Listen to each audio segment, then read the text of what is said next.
Drama serial समझौता में आज की एपिसोड में वक़ार साहब को बहुत गुस्सा आता है। वो ऊँची ऊँची बोल रहे होते हैं। मेरीन जब ये बात सुनती है तो वो बड़ी तेज़ से नीचे आती है कि मैं जाके वक़ार अंकल को संभाल लेती हूँ, लेकिन जब वो नीचे उतरने की कोशिश करती है तो सीढ़ियों से गिर जाती है।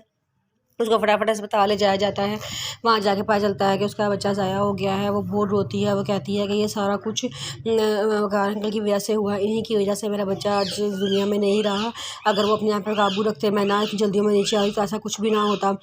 वो ज़ुहैब से भी कहती है कि ज़ुहैब मैं उस घर में नहीं रह सकती, मैं जब से इस घर में आई हूँ मेरे साथ इतना बुरा सलूक हो रहा है। ज़ुहैब कहता है कि चलो तुम अपने दिमाग में इतना ज़ोर ना दो, अभी हम घर चलते हैं, फिर घर चल के बात करते हैं। वो कहती है अच्छा। फिर वो ज़ुहैब उसको लेके घर वापस आता है तो काम वाली के साथ वो अंदर आती है मेहरीन। तो काम वाली से कहती है तुम जाओ, मैं खुद अब आगे चली जाऊँगी। जब मेहरीन आगे जाती है तो सारे उसका पता लेने के लिए आते हैं कि मेहरीन तुम कैसी हो, तुम्हारी तबीयत कैसी है।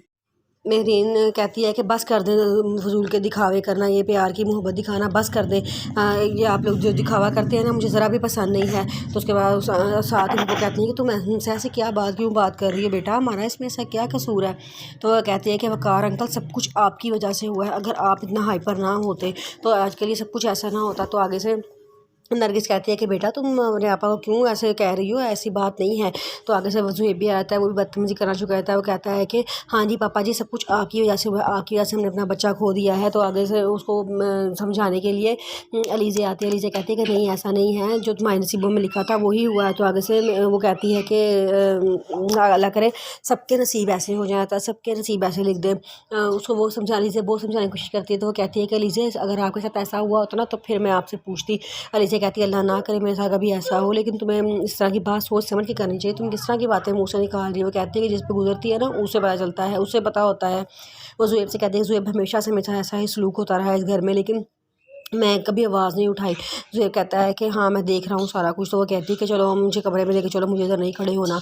वो ज़ुहैब मेहरीन को लेकर कमरे में चला जाता है। तो सारे कहते हैं कि ये किस तरह हमसे बात की है, इसमें हमारा क्या कसूर है, जो इसकी किस्मत में लिखा था, जो नसीबों में लिखा था वही हुआ है, ऐसा होना ही था, तो ये हम पे क्यों इल्ज़ाम डाल रही है। पप्पो कहती है कि चलो इसे छोड़ दो, बेचारी इस वक्त टेंशन में है, ट्रॉमा में है, वो जो कुछ बोल रही है इसमें उसका कसूर नहीं है, उसे कहने दो, कोई मसला नहीं है, तुम परेशान ना हो, बस तुम टेंशन ना लो। कहती है कि मैं टेंशन क्या लूँ, मुझे इतनी बातें सुना के चली गई है। तो पप्पो कहती हैं चलो कोई बात नहीं, छोड़ दो उस बात को। अलीज़ा दानियाल के पास जाती है, शान से दानियाल के पास जाती है। तो दानियाल वहाँ बड़ा अफसरदा सा बैठा होता है। वो उसे कहती है कि तुम इतना गमगीन क्यों बैठे हो। तो वो कहता है कि कुछ नहीं। तो शान से कहती है कि मुझे पता है आज किसी की बर्थडे है और उसके घर वाले इसकी बर्थडे सेलिब्रेट करना भूल गए हैं, बल्कि सेलिब्रेट करना तो क्या उसकी बर्थडे ही भूल गए हैं। तो तब तो तुम्हारा ऐसा मुँह बनाना बनता ही है। वो कहता है कि अब तुम भी मेरा मजाक उड़ाओगी। तो आगे से शान से कहती है नहीं नहीं मैं तुम्हारा मजाक नहीं उड़ाऊंगी, चलो ऐसा करते हैं तुम मेरे साथ सेलिब्रेट कर लो अपनी बर्थडे। दानियाल कहता है कि नहीं मैं तुम्हारे साथ क्यों सेलिब्रेट करूँगा, और मुझ गरीब के साथ तुम क्यों बर्थडे सेलिब्रेट करोगी। वो कहते हैं क्यों नहीं करूँगी, मैं करूँगी तुम्हारे साथ बर्थडे सेलिब्रेट, चलो आओ चलते हैं। दानियाल कहता है कहाँ जाना है। वो कहती है चलो आओ ना। दानियाल को गाड़ी पे बिठाती है और ले जाती है। दानियाल रास्ते में बार बार पूछ रहा होता है कि हम कहाँ जा रहे हैं, हम कहाँ जा रहे हैं। तो वो कहता है कि वो कहती है कि मैं बता दूँगी ना जहाँ जा रहे हैं, तुम चलो चुप फिलहाल चुप करके।